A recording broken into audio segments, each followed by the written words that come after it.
Okay, class, ang gagawin natin ngayon is mag-open forum tayo ngayon. So, ako muna yung una. Sasabihin nyo lang sa akin kung may sama kayo ng loob o ganto ganyan. Basta, magsisimula sa'yo, Chloe.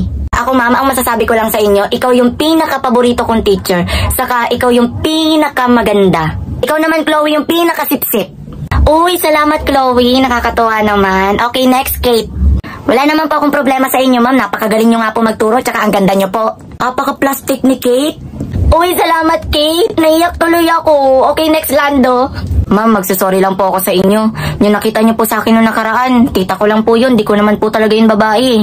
In-expect mo na papatawarin kita. Ang dami-dami mong chance para sabihin sa akin totoo, pero hindi mo ginawa. That's the lie that you want to keep telling yourself na napilitan ka lang na magsinungaling na hindi mo sinasadya. Pero sinadya mo. Pinili mo. Ang taray ni ma'am. Julia yan. Julia Pariskova. Hoy, Rowena, dami mong daldal. Ikaw na. Ako naman. Ako, wish ko, maging pulis ako, tapos gumanda ako, tapos maging matalino ako.